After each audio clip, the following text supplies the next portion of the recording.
সম্মানিত ভিউয়ার্স, দেশ এবং দেশের বাইরে যে যেখান থেকে আমাদেরকে দেখছেন সবাইকে গ্লোবাল হলিডে লিমিটেডের পক্ষ থেকে জানাই আন্তরিক শুভেচ্ছা ও সালাম। আসসালামু আলাইকুম। আপনারা এই মুহূর্তে স্ক্রিনে যাকে দেখতে পাচ্ছেন আমাদের বিপ্লব শিকদার ভাই, উনি ইন্ডিয়া থেকে বুলগেরিয়ার ভিসা নিয়ে এসেছেন। বিপ্লব ভাই, আপনার সংক্ষিপ্ত পরিচয়টা দিবেন। বিপ্লব শিকদার, আমার গ্রামের বাড়ি গোপালগঞ্জ জেলা, মুকসুদপুর থানা। আমি ঢাকায় থাকতাম, ঢাকায় ব্যবসা বাণিজ্য করতাম। আপনাদের ভিডিও দেখে, ভিডিওগুলো দেখে আমি আর কি আপনাদের অফিসে আসছি। আসার পরে মোটামুটি কথাবার্তা বলে আমি ফাইল সাবমিট করি। তাই আমার মনে হচ্ছে আমাদের এই গ্রুপের ভিতরে ফার্স্ট ফাইলটা আমি জমা করছিলাম, যার জন্য আমার সময় একটু বেশি লাগছে আর কি। হ্যাঁ, তারপরেও আপনাদের চেষ্টা আর আমাদের অপেক্ষা সবকিছু মিলেই আর কি শেষ পর্যন্ত আমরা সফলতার মুখ দেখতে পারলাম। হ্যাঁ, আর বিশেষ করে আমার বিপ্লব ভাইয়ের বিজনেস তো আমাদের অফিসের কাছাকাছি। আমার ছোট ভাই আপনাদের অফিসে আর কি আমাদের যে পরিবেশটা ছিল ও আপনাদের অফিসে সেল দিত। ওর থেকে আমি তথ্য নিয়েছি, ভিডিও দেখছি, প্লাস বললো যে না মানে এখান থেকে অনেক কিছু যাইতেছে, হ্যাঁ, ইউরোপে। পরে আর কি আমি একটু আগ্রহ হইলাম। তারপর এসে কথাবার্তা বলার পরে আরো ভালো লাগলো। ঠিক আছে, আমি এই এরিয়ায় ব্যবসা বাণিজ্য করতাম। হ্যাঁ, মানে একটু আস্থা পাইলাম আর কি, সেই জন্য আর কি আমি ফাইলটা দিলাম। দেওয়ার পর অনেক সময় মনে করেন যে এই আমাদের পারমিট আসলো। আসার পরে আমাদের অ্যাপ্রুভালের জন্য একটু বেশি দেরি হইলো। আমাদের 11 জনের মানে পারমিট আসলো। 11 জন, আপনারা জমা করতে পারছেন মাত্র 5 জন। আপনি তো মনে হয় ইন্ডিয়াতে সবার চেয়ে আগে গিয়েছিলেন। আপনার ভিসার মেয়াদ মনে হয় শেষ হয়ে যাইতেছে আর কি। এখন আমি বললাম যে ভাই আমার তো ভিসার মেয়াদ শেষ হয়ে যাইতেছে, তুমি ঢুকে যাও। তারপরে আমি ছিলাম, আমাদের আট ভাই ছিল ওই আমাদের মুকসুদপুর থানারই নাজবুল ভাই গেল। যাওয়ার পরে আমরা ছিলাম কয়েকদিন।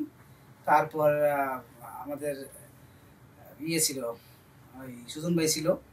নাজবুল ভাইরে আমরা যখন ইটা পাই, আমরা যখন এই অ্যাপ্রুভাল মানে ইটা পাই, অ্যাপয়েন্টমেন্ট ডেটটা যখন পাই, তখন দেখি যে আমার ভিসার মেয়াদ শেষ হয়ে গেছে। তারপরও 2 মাস হয়ে যায়, ডিসেম্বর।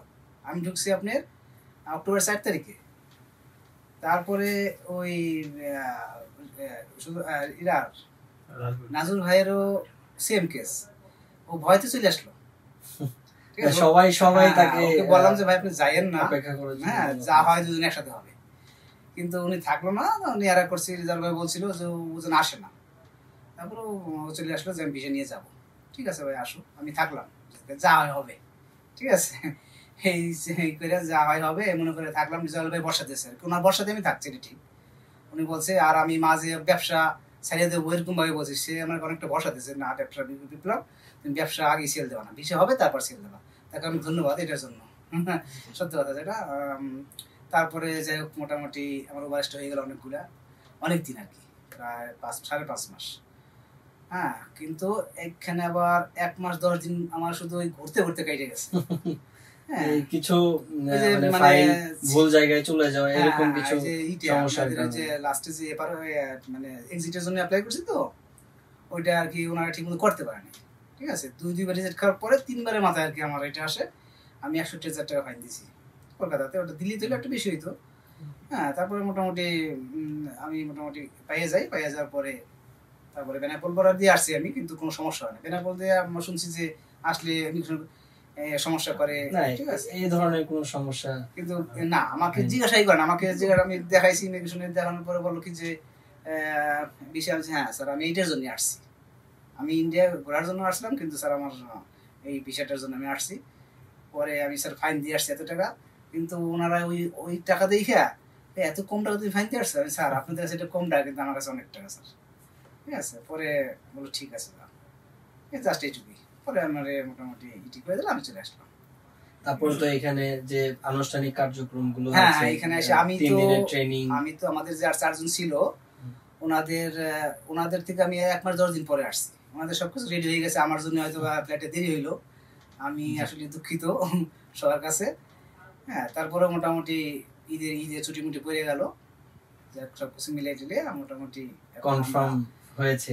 কনফার্ম হয়েছে। এখন গ্লোবাল হলিডে এবং আপনি বিশেষ করে আপনি আছেন, রেজাল ভাই আছে, অফিসের সবাই মোটামুটি আমাদের সাথে একসাথে এই দীর্ঘ পথ চলা, ঠিক আছে, অনেকদিনের পথ চলা। হ্যাঁ, আসলে আপনাদের সাথে একটা মনের একটা টান হয়ে গেল, একটা বন্ডিং ক্রিয়েট হয়ে গেছে। আর বিশেষ করে আমি রেজাল ভাইকে অনেক ধন্যবাদ দেবো, কারণ এখানে তার ধন্যবাদ পাওয়াটা এমনিতে চলে আসে, কারণ আপনাদের চেষ্টা ছিল অনেকটা, আর আমাদের অপেক্ষা ছিল। অপেক্ষার দিন গন্তের মধ্যে লাস্টে 11 জনের জায়গায় 5 জন থাকলাম, ঠিক আছে। আমি ইন্ডিয়ার ভিসার কারণে অনেকে যাইতে পারে নাই, ঠিক আছে, এই হচ্ছে অবস্থা। তো আজকে বিপ্লব ভাইকে আমরা ওনার ফাইল বুঝিয়ে দিচ্ছি। বিপ্লব ভাইয়া ফাইলটা বুঝিয়ে। থ্যাংক ইউ ভাইয়া। আমরা ফ্রেন্ড ছিল মিলন সাহেব, আপনি আসছিলেন না, উনি ফাইলটা নিয়ে গেল কয়েকদিন পরে এসে। আস্থা রাখতে হবে, মেন কথা হচ্ছে আপনার এই ইউরোপের কাজের জন্য তাড়াহুড়া করলে হবে না ভাই। এটা ভাই, এটা তাড়াহুড়া করলে কোনোদিন ইউরোপে যাওয়া হবে না। এটা হচ্ছে ভিসা, বুলগেরিয়া। এটা হচ্ছে আমার এয়ার টিকিট। এটা হচ্ছে আমার ম্যান পাওয়ারের। এটা হচ্ছে কন্ট্যাক্ট লেটার। এটা হচ্ছে আমাদের সেই মিনিস্টার প্রভার, যেটা বলে পারমিট না, পারমিট না, মিনিস্টার প্রভার। হ্যাঁ, তো এখন আমাদের অনেকে আছে মানে আমাদের সাথেই, ওনারা অনেক সময় ফাইল উঠে নিয়ে গেছে, ধৈর্য নাই। হ্যাঁ, অনেকে ধৈর্য নাই, ফাইল উঠে নিয়ে গেছে, কিন্তু ধৈর্য ধরতে হবে। ধৈর্য এবং বিশ্বাস এটা না থাকলে সে তার ইউরোপ হবে না ভাই, এটা আমি গ্যারান্টি। হ্যাঁ,